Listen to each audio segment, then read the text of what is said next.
জি24 ঘন্টা Jack olive oil studio থেকে আপনাদের সঙ্গে আমি সব্যসাচী আপনাদের সঙ্গে। আর শুরুতেই পাঁচটার পাঞ্চে যে বিষয় নিয়ে আমরা আলোচনা করব তা হলো আজকে আমরা ছবি দেখেছি। ভারতীয় সেনার তরফে যে ছবি প্রকাশ করে জানিয়ে দেওয়া হয়েছে, স্পষ্ট করে দেওয়া হয়েছে যে সন্ত্রাসবাদী জঙ্গি যারা নিহত হয়েছে, যাদেরকে নিকেশ করেছি আমরা প্রায় 100-র কাছাকাছি, তাদের শেষকৃত্যে পাক সেনা এবং পাক সেনার সঙ্গে কোথাও গিয়ে কি এই সন্ত্রাসবাদীরা মিলে মিশে গিয়েছে। এই সন্ত্রাসবাদীদের পোষে পাকিস্তান সেনা, আইএসআই চালায় তাদের, সেই ছবি আমরা দেখেছি। এবং এই জায়গায় দাঁড়িয়ে আরও প্রশ্ন উঠছে, কারণ তাহলে ভবিষ্যৎটা কোন জায়গায়? আজকে ভারতীয় সেনার তরফ থেকে স্পষ্ট করে দেয়া হলো যে সন্ত্রাসবাদ তার চেহারা পাল্টেছে। কিরকম একবার শোনাবো আপনাদের।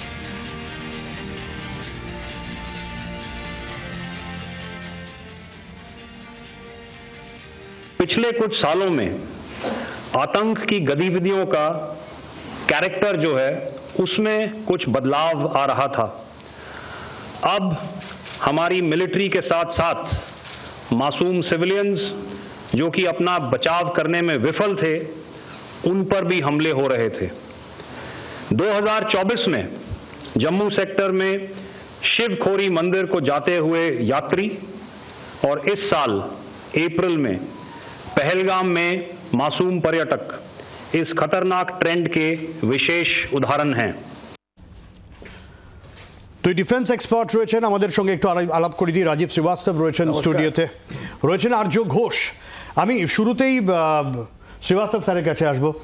স্যার, এই যে সন্ত্রাসবাদের পাল্টে যাওয়া চেহারা আমরা দেখেছি, এর আগে টার্গেট করতে আর্মিকে, এর আগে ডেমোগ্রাফি পাল্টে যাচ্ছে এই অভিযোগ তুলে পরিযায়ী শ্রমিকদের ওপরে হামলা করা হয়েছে, কাশ্মীরি পণ্ডিতদের ওপরে হামলা করা হয়েছে, কিন্তু এইভাবে পর্যটকদের ওপরে হামলা, শিবখোরির ঘটনা সেনার তরফ থেকে বলা হলো, আর পহেলগাঁওয়ের ঘটনা, তাহলে কোনোভাবেই সাধারণ মানুষ কোনোভাবে নিরাপত্তা বোধ করবেন না, ফলে এবং যে কোনোখানে যে কেউ হামলার শিকার হতে পারে। গুরুত্বপূর্ণ সওয়াল। কি চেঞ্জ দেখছি আমরা? আপনিও দেখেছেন, পুরো বিশ্ব দেখেছে। মানুষের প্যান্ট খুলে ওদের ধর্ম দেখানো হচ্ছে, মানুষকে বলা হচ্ছে কলমা পড়ো। এটা আমরা কোনোদিন দেখিনি, আমরা এটা কোনোদিন দেখিনি। ওটা প্যান ইসলামিকের কথা, এটা প্রথমবার আমরা দেখছি, রাইট? এইটাই চেঞ্জ যে আমাদের ভারতীয় ডিজিএম রাজীব খাই পুরো বিশ্বকে বলছেন যে ইন্ডিয়া পাকিস্তান বাইনারিতে যেটা টেররিজম একটা ফ্যাক্টর আছে, ওর মধ্যে এই ফ্যাক্টর আছে। নাম জিজ্ঞেস করা হচ্ছে, ধর্ম জিজ্ঞেস করা হচ্ছে, প্যান্ট খোলা হচ্ছে, আর ওদেরকে বলা হচ্ছে কালমা। এই চেঞ্জটা আপনাকে দেখতে হবে। আর এর মধ্যে ওরা কি করছে, ওরা ইনসাইট করছেন, একটা বিগার ইস্যু দেখছেন। আজকে ইন্ডিয়া ভারতের যেটা যুদ্ধ আছে, আপনি দেখবেন অনেক 1000 হোয়াইট বাইটস আপনারা দিয়েছেন। প্রত্যেকবার আপনারা পহেলগাঁও গেছেন, কাশ্মীর গেছেন, 22 এপ্রিলের পর সবাই মানুষ বলছে আমার ট্যুরিজমটা নষ্ট হয়ে গেছে। আপনি একটা বাইট দেখে দিন যেখানে ওরা বলছে আমরা কাশ্মীরি ভাইরা, কাশ্মীরি পণ্ডিত, হিন্দু পণ্ডিত যারা 1990-তে আমাদের কাশ্মীর ছেড়ে গেছে, ওদেরকে আমরা ফেরত চাই। একটা দেখে দিন আপনি। This is the difference, this is the difference. এই এয়ার কন্ডিশন রুমে আমরা দুটো বাইনারি নিয়ে, দুটো ধর্ম নিয়ে আমরা কথা বলতে পারি, কিন্তু ওখানে ground situation is like this, which is Pakistan has created and they thought they will be successful. তাই জন্য আমরা ঢুকে মেরেছি, তাই জন্য আমরা প্রত্যেকজনকে মেরেছি। আর এই সিজ ফায়ার পর ওরা যা করেছে, উল্লঙ্ঘন যদি করে থাকে, ওটা আমি জানি না, এখন ডিজিএম বলেননি, যা বলবেন আমি জানি না, কিন্তু আমরা ছাড়ছি না। এবার ধরে নিয়েছি আমরা। প্রধানমন্ত্রী একটার সময় আপনাকে শুনিয়ে দেবেন কি এই যে চেঞ্জিংটা আপনাকে বললাম, নাম ধরা, আর এই যে কি আমি একটা কথা, মুখের কথা কিছু বলবো আর পেছনে কথা কিছু বলবো, এটা আর চলতে দেব না, এটা আর চলতে দেব না। আপনি একটাই কথা বলুন, এই যে 1990 সালে আমাদের যে কাশ্মীরি পণ্ডিতরা কাশ্মীর ছেড়ে পালালো, ওদেরকে কবে আনছেন আপনি আমাদের কাশ্মীরে? তখনই বলবো ইয়েস, আমরা আমাদের সোসাইটিতে আমরা ঠিক আছি, আমাদের একটা সমরসতা এসে গেছে, and our society is homogeneous, আমাদের কোনো প্রবলেম নেই, সন্ত্রাসবাদ শেষ হয়েছে। আর ওইটাই আমাদের অবজেক্টিভ। আচ্ছা, আমি এই জায়গা থেকে আর্যদার কাছে যাবো। আর্যদা, পহেলগাঁওয়ের ঘটনার পর নানান চাপানুতোর দেখেছি, তারপরে একটা যুদ্ধের আবহ আমরা পার করে এসেছি আপাতত বলা যায়, কারণ একটা যুদ্ধবিরতির আবহ পাল্টা শুরু হয়েছে। এই যে বিষয়টা, পাকিস্তান দেখলো ভারতের ক্ষমতা, আমরাও দেখলাম পাকিস্তানের ক্ষমতা, এর পরে সন্ত্রাসবাদ, টেরোরিজম, যদিও ভারতের তরফ থেকে বলা হয়েছে একটাও যদি সন্ত্রাসবাদী হামলা হয় ভারত সেটাকে অ্যাক্ট অফ ওয়ার হিসেবে দেখে নেবে। এরপর আপনার কি মনে হয় সন্ত্রাসবাদ যার চেহারাটা কিভাবে আরো পাল্টাতে পারে? সব্যসাচী, দেখো, আমি খুব দৃঢ় বাস্তব বলছি, পাল্টাবে না কিছু। পাল্টাবে না যতক্ষণ না ভারত সমূলে নিপাত করছে এই পাকিস্তান মিলিটারি ইনফ্রাস্ট্রাকচার। কেননা পাকিস্তান মিলিটারি ইনফ্রাস্ট্রাকচার হচ্ছে এর মূলে। তোমাকে একটা অদ্ভুত খবর বলি সব্যসাচী, যেটা আগেও বলেছি, তোমাকে আর একবার শোনাই। সেটা হচ্ছে যখন 9/11 হয়, তো সেটা ছিল 2001 সাল, তো 11 সেপ্টেম্বর 2001।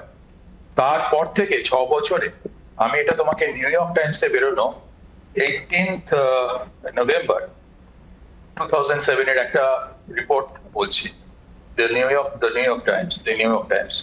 তো সেটাতে বলা হয়েছে যে বুশ অ্যাডমিনিস্ট্রেশন ওই 6 বছরে পাকিস্তান সেনাকে তাদের নিউক্লিয়ার আর্মামেন্টস গুলো সিকিউর করার জন্য ওভার $100 মিলিয়ন শুধু দিয়েছে সিকিউর করার জন্য। এইবারে তুমি বলছো সেখানে সন্ত্রাসবাদীরা পাত্তা পাবে, সেটা সন্ত্রাসবাদীরা হাব হবে না অন্য কোনো জায়গা হবে।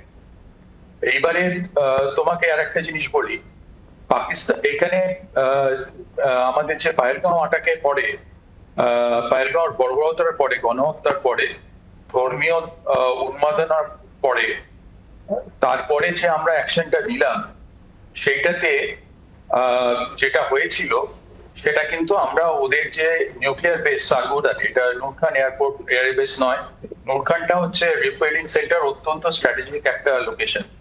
তো ওটার আগে নাম ছিল চাকলালা। তো সেইটার ছাড়া সারগোদাতে যে ক্রেটারটা সৃষ্টি হয়েছে ওদের গেটের সামনে, সেটা সব চ্যানেলেই দেখা যাচ্ছে, তোমাদের চ্যানেলেও দেখাচ্ছে। আমি এটা নিয়ে 6:30 স্পেশাল একটা শো করবো আর্যদা। হ্যাঁ, নিউক্লিয়ার বাংকার যেটা সেটা আমরা হিট করেছি, এবং তার জন্য পাকিস্তানের দুটো আর্থকোয়েক হয়।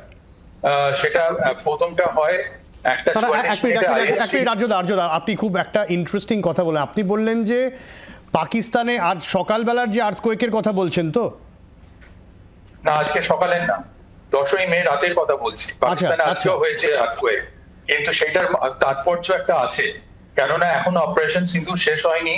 সেটা IAF এবং ইন্ডিয়ান আর্মি এরা কিন্তু পরিষ্কার জানিয়ে দিয়েছে। তো তারা অপারেশন ইজ অনগোয়িং বলেছে, অপারেশন চলছে। আমি বলি একটা কথা, 10ই মে যখন তোমাদের চ্যানেলে আমি ওভারনাইট ছিলাম প্রায়, তো তখন একটা সময় এলো, সেই সময় ইন্ডিয়া গেটের সামনে দেখা গেল যে লোকজনদেরকে সরিয়ে দেওয়া হচ্ছে। তো তখন আমাকে যিনি ছিলেন অ্যাঙ্কার, তিনি জিজ্ঞেস করলেন যে এটা কেন হচ্ছে, হঠাৎ কেন এই ডেভেলপমেন্টটা। আমি বললাম, দেখুন, প্রবাবলি এখানে পাকিস্তানে কোনো বড় জায়গায় আমরা আঘাত করেছি। এবং সেই সময় আমি বলেছিলাম, লোকে এইটা সেটা মিসাইলের কথা বলেছিল, আমি বলেছিলাম যে আমরা ব্রাহ্মোস ইউজ করেছি। প্রবাবলি আমি ভারতে প্রথম বলেছিলাম এবং তোমাদেরই চ্যানেলে বলেছিলাম। এখন যেটা হয়, নিউক্লিয়ার বাংকারটা হিট করার পরে, এটা তোমাকে আমি ভারত সরকারের সমর্থিত সূত্রে বলছি না, তো যেটা হয়, কিন্তু I have reasons to believe এইটার সম্বন্ধে, ব্যাকগ্রাউন্ড সম্বন্ধে। আচ্ছা। এবারে যেটা হয়, নিউক্লিয়ার বাংকারে যখন আমরা হিট করি, প্রথম পাকিস্তানের আর্থকোয়েক হয় 4.1 রিক্টার স্কেলে ম্যাগনিটিউড ছিল তার, এবং তারপরের আর্থকোয়েকটা হয় 3:40 মিনিটে। প্রথমটা হয় 1:44 মিনিটে এবং দ্বিতীয়টা হয় ভোর 3:40 মিনিটে। তার রিক্টার স্কেলে তার কম্পনের তীব্রতা ছিল 5.7। এরপরে কিন্তু পাকিস্তান একদম প্যানিক হয়ে যায়, এবং এই যে রেডিয়েশন লিকের খবর আসছে, সেটার সঙ্গে এটার সম্পর্ক থাকতেই পারে। এবং তারপরে তারা ট্রাম্পের একদম প্রায় পায়ে পড়ে যায়। তারপরে ট্রাম্প তখন আর্যদা, আমরা এইটা নিয়ে ডিটেল একদম 6:30 স্পেশাল 24 আমরা এটা নিয়ে ডিটেল একটা শো করবো, ডিটেল আমরা করবো। আমরা আবার আমাদের ব্যাক টু ট্র্যাক, আমরা যে বিষয়ে ফিরে আসি, আমি আবার শ্রীবাস্তব স্যারের কাছে আসবো। এই যে আর্যদা বলছিলেন যে নিউক্লিয়ার ফ্যাসিলিটি, তার সিকিউরিটি নিয়ে, মানে কোথাও গিয়ে একটা রগ স্টেট একটা টেরোরিস্ট স্টেট, এটা প্রমাণ। আজকে যদি আমরা বলি, যতই বলি না কেন, আফগানিস্তানে নো ডাউট একটা ইন্ডিয়ার একটা ডিপ্লোম্যাটিক একটা চ্যানেল খুলেছে, কিন্তু অ্যাকচুয়ালি তারা তো তালিবান। এবারে আমি কি তাহলে ধরে নেবো যে এখন যে পরিস্থিতিতে পাকিস্তান যাচ্ছে, পাক সেনা ইকুয়ালস টু পাক জঙ্গি, আমি ডিফারেন্সিয়েট করতে পারবো না, করতে পারছি না। এই জায়গা থেকে পার্লামেন্টে দাঁড়িয়ে পাকিস্তানের সর্বোচ্চ স্তরের মানুষটা তারা বলছেন যে আমাদের সেকেন্ড লাইন অফ ডিফেন্স কারা? মাদ্রাসার ছাত্রছাত্রীরা। ওকে, পাকিস্তান একটা ফেইল্ড স্টেট আছে, সন্ত্রাস স্টেট আছে, এর মধ্যে কারণ আছে। ওরা কেন আজকে কিছুক্ষণ আগে ওদের যদি ডিজি অ্যাসপ্যাজ একটা ব্যান আছে, আপনারা তো শুনতে পাচ্ছেন না, আমরা শুনেছি, যারা আমাদের কমিউনিটি লোক আছে আমরা শুনেছি। ওরা প্রত্যেক জিনিসে আমাদের কাশ্মীর শব্দটা ইস্তেমাল করছে। আপনি জানেন ওদের পাক আর্মি অফিসাররা সব সেলেবল। আপনার 2000 ইনি বললেন, উনি 9/11-এর কথা বললেন, 2001-এ যেটা ওয়ার্ল্ড ট্রেড সেন্টারে যারা এটা হামলা চালিয়েছিল সন্ত্রাসবাদীরা, 2011-তে ওসামা বিন লাদেন কোথায় মারা গেল? এই তো দুদিন আগে আমাদের স্পোক্স পারসনও বললেন ওটাই আবাদাবাদ পাকিস্তানে উনি মারা গেলেন। And what was the price for General Kayani? $800 million। ওখানকার প্রত্যেকটা army general he is for sale. বিজ্ঞানী হোক, রাহিল শরীফ হন, বাজওয়া হন, আসিম মুনির হন, প্রত্যেক জনের একটা প্রাইস আছে। আর ওরা ভীতু কেন? যে দেখুন দেশ ফেস কোনো ফ্যাক্টর নেই, কোনো ফ্যাক্টর নেই। আপনি দেখুন, আমরা এটা বলছি না, আমি বলছি আপনাকে, আপনার চ্যানেলের মাধ্যমে বলছি, এই যে আসিম মুনিরের পরিবার পাঠিয়ে দিয়েছেন এই আমার পাকিস্তানের বাইরে, যে সেনাধ্যক্ষ নিজের পরিবারের রক্ষা করতে পারে না, দেশের কি রক্ষা করবে? নাম্বার ওয়ান, উনি যে আমাদেরকে বলছেন ইসলাম, মানে দু রকম বাইনারি কথা বলছেন, আমি ধর্মের কথা বলছে না। তাহলে বলুচিস্তানের মানুষের ধর্মটা কি বলুন তো? এই খাইবার পাখতুনখাওয়াতে যেখানে উনি অ্যাটাক হ্যাট ইস্তেমাল করছেন, যেখানে উনি কামান্ড করছেন, ওদের ধর্মটা কি বলুন তো? এই যে ওরা নিজের প্রবলেম থেকে চকুটা সরিয়ে ওরা কাশ্মীর কাশ্মীর বলছে। আমরা বলছি আমাদের লোককে, প্লিজ গো অ্যান্ড সি বালুচিস্তানের লোকের ধর্ম কি আছে, ওদেরকে কি করে মারা হলো, বাগুটিকে কি করে মারা হলো, ওদের প্রত্যেকটা মানুষকে, প্রত্যেকটা মহিলাকে কি করে রেপ করা হলো, এটা ওদের ইন্টারনাল ম্যাটার। আমি এটা বলছি না, আপনারা নিজে গিয়ে দেখে আসুন। এই পাকিস্তান আর্মি মার্চ 1971-এ বাংলাদেশে কি করে রেপ করলো, it is been very documented. ওরা একটা রোগ আর্মি রাইট ছিল, আছে, থাকবে, রাইট? ওরা নিজে প্রবলেম ওরা ভাঙছে এখন। Leadership is totally broken. ওরা খুঁজছে কোথায় পয়সা আছে।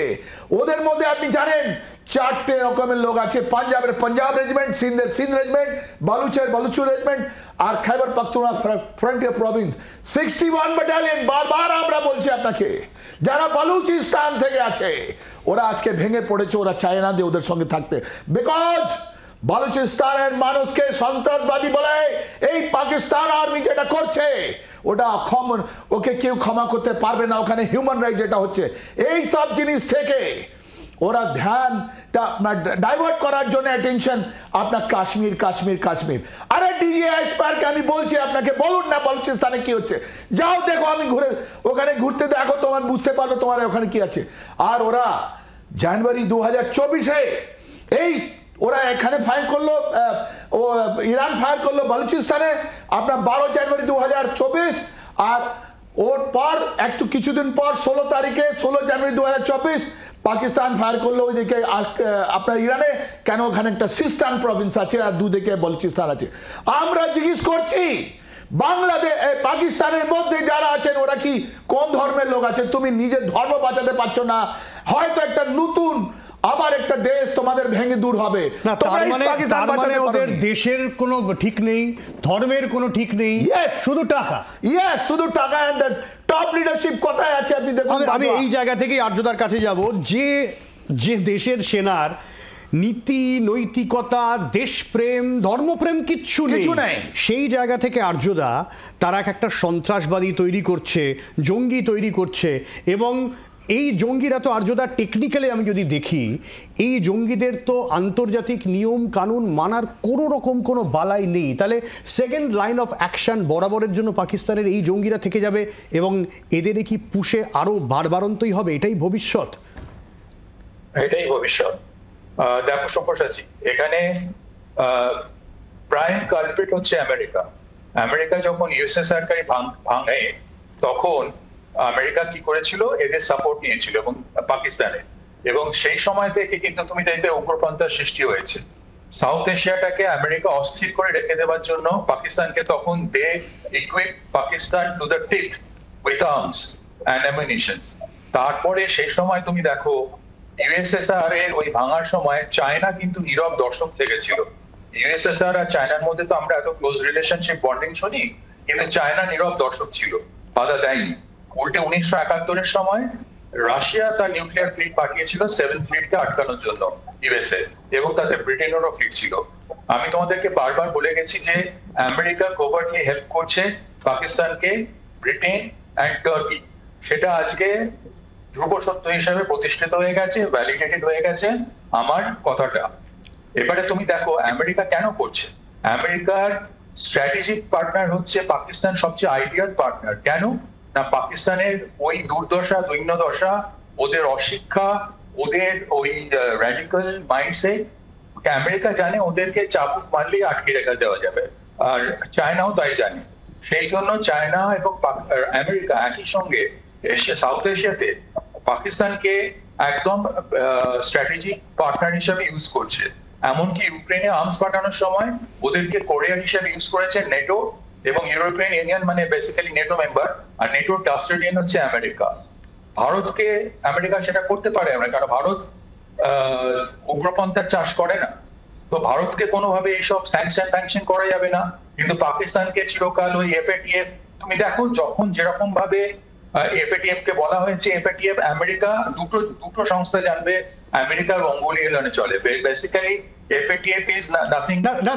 তার মানে আর্যদা, এই যে এফএটিএফ এর গ্রে লিস্ট থেকে পাকিস্তানকে বের করে দেওয়া হলো ডিসপাইট নোয়িং দ্যাট কে পাকিস্তান এখনো পর্যন্ত এই সাপোর্টটা টেরোরিজমকে দেয়, এবং এই আবহে আইএমএফ এর সাথে হাজারো ডিপ্লোমেসি সত্ত্বেও এই সময়ে টাকা লোনটা দিতেই হলো, স্যাংশন করতেই হলো, ফলে তো মানে 2-4 আমরা করতে পারছি। এক্স্যাক্টলি তাই। এই আইএমএফ এর এই লোনটা দেওয়া হলো কোন সময়? তুমি দেখো, ঠিক তুমি টাইমিংটা দেখো, সিজফায়ারের টাইমিংটা দেখো, আইএমএফ এর লোনটা দেখো। সেই এই টাকাটা কোথায় যাবে? পাকিস্তান জেনারেলসদের পকেটে যাবে, আর বাকিটা ইউজ হবে টেরোরিজমের জন্য। আজকে আমি এমন একটা জায়গায়, মানে আজকে টেকনিক্যালি টেরোরিজম হচ্ছে একটা বড় বিজনেস ওয়েস্টার্ন কান্ট্রিগুলোর সাথে, সেটা আজ এইবারে আরো স্পষ্ট হয়ে গেল। অ্যাবসলিউটলি। আর আমি এমন একটা জায়গায় ছিলাম যেখানে আন্তর্জাতিক টেরোরিজম নিয়ে না, মানে তার ট্রানজাকশনস নিয়ে প্রতিদিন আমাকে কাজ করতে হয়েছে। সেই জন্য যখন এরা বলে যে এই শোনো, মানি লন্ডারিং হচ্ছে এমন একটা বিজনেস, সাদা কালোকে, এই কালো টাকাকে সাদা করার একটা একদম উপায়, আর সেইটা সব থেকে বেশি ইউজ হয় এখন উগ্রপন্থাতে। আমেরিকা আজকে এই ফান্ডিং গুলো ইউজ করবে, মানে কি বলে, পাকিস্তানকে যে টাকাগুলো দিচ্ছে সেটা জেনেই দিচ্ছে যে এটা ইউজ হবে এটাতে। তো আমেরিকার অপরাধ মানে অমার্জনীয়। কিন্তু ভারতকে ওই জন্যই বললাম, মিলিটারি ইনফ্রাস্ট্রাকচার এখানে যতক্ষণ না ওখানে শেষ করছে, পাকিস্তান মিলিটারি, মানে Pakistan terrorism is sponsored by Pakistan military. আর Michael Rubin, former Pentagon official, রামশান যদুমধু নয়, আমার কথা নয়, তারা সব ডেজিগনেটেড টেররিস্ট সম্বন্ধে সবথেকে বেশি খবর রাখে। আচ্ছা, আমার সময় খুব কম, একটু সংক্ষেপে উত্তর চাইবো। শ্রীবাস্তব স্যার কিছুটা বলছিলেন আপনি। দুটো কথা বলছি আমি। লাল মসজিদে যেটা ওনার মৌলভী আছেন, উনি কি দিয়েছেন জানেন? ফতোয়া দিয়েছেন কি এই ইন্ডিয়া পাকিস্তানের সংঘর্ষের মধ্যে কোনো মুসলমান, কোনো ওদের জাতির লোক পাকিস্তান আর্মির সঙ্গে থাকবে না। এটা আপনি চেক করে নিন। এই লাল মসজিদ এটা পারভেজ মুশারফের চোখে জল এনেছিল। দ্বিতীয় কথা, ওইটা ওখানে তেহরিকে ইনসাফ পার্টি আছে ইমরান খানে, 2023-এ ওরা বলেছিল যে পাকিস্তান আর্মি 1947 থেকে আজ পর্যন্ত ইন্ডিয়ার সঙ্গে কোনো যুদ্ধ জিততে পারেনি। ওরা তাই জন্য বলেছিল এই যে কিছুগুলো জার্নালগুলো নিজে পয়সার জন্য, নিজে ধান্দার জন্য পাকিস্তানের যতগুলো পয়সা আসছে নিজে পকেটে, ইমরান খান জেলে। Imran Khan, every country has an army, Pakistan army has a country. আজকে ইমরান খান জেলে আছেন, কিন্তু ওদের লোক আজকে রাস্তায় নেমেছে, ওরা বলছে এই নিপাত যাক পাকিস্তান আর্মি।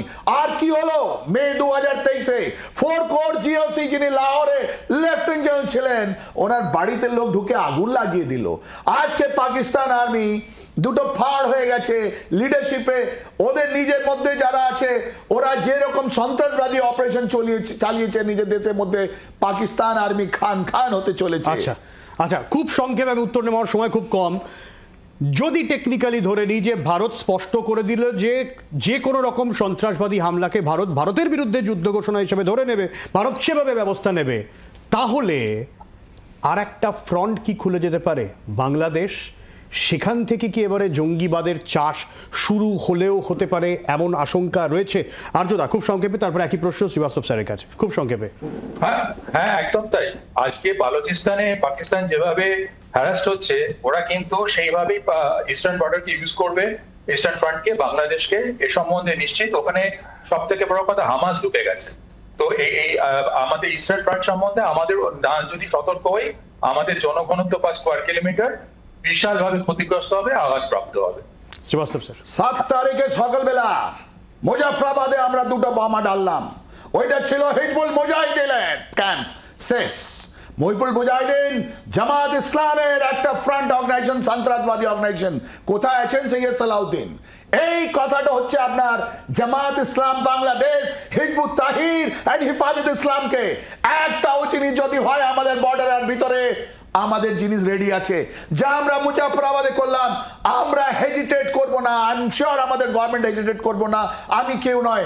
এই যে ঢাকা ইউনিভার্সিটিতে নভেম্বর থেকে এই জামাত ইসলাম বাংলাদেশ ছাত্রছাত্রীদের নিয়ে যে একটা নতুন সন্ত্রাসবাদী সংগঠন বানিয়েছিল, Hizb ut Tahrir, Hizbul, you are correct, and we will not hesitate. এই যে জামাত ইসলাম বাংলাদেশের চিফ, শুনে নিন, হিজবুত তাহির শুনে নাও, এই আপনার হিফাজত ইসলাম শুনে নাও। একটাও বাঙালি হিন্দুদেরকে যদি ওখানে কিছু হয়, এই তিনজন তোমাদের লাইফটা একটু গড়বড়ে আছে। এইটাই আমরা দেখালাম 7 তারিখে আমাদের রিজলভ, একটা নতুন ইন্ডিয়া ছাড়বো না, ঢুকে মারবো। আর বাংলাদেশ আর্মি যাও, পাঠাও নিজের নেভাল চিফকে ওখানে দেখতে আমরা যে ড্যামেজ করেছি ওর অ্যাসেসমেন্টটা তোমরা দেখিয়ে দাও। একদমই। অনেক ধন্যবাদ আর্যদা, আমার সময় একদম শেষ। ভেরি সরি আর্যদা, অনেক ধন্যবাদ শ্রীবাস্তব স্যারকে। আর মাত্র ঘন্টা দুয়েক বাকি আছে। প্রধানমন্ত্রী নরেন্দ্র মোদী কি বার্তা দেন সেদিকে অবশ্যই নজর থাকবে। এবং যেরকম বললাম 6:30, যেরকম আর্যদা বলছিলেন শুরুতে, নিউক্লিয়ার ফ্যাসিলিটি নিয়ে কি কি তথ্য আছে জানাবো। তবে এটা স্পষ্ট, আর কোনো রকমভাবে কোনো জঙ্গিবাদী কার্যকলাপ ভারত সহ্য করবে না, হলেই ভেতরে ঢুকে মার। এখানে শেষ করছি, সঙ্গে থাকুন জি 24 ঘন্টা। ফিরে আসি বিরতির পর।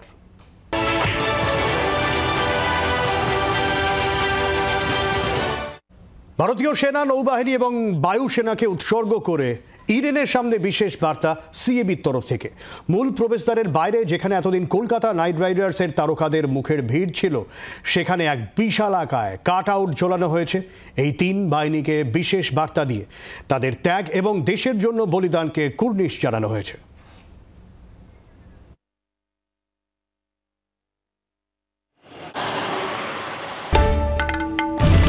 বাংলার আওয়াজ, বাঙালির আবেগ, জি 24 ঘন্টা।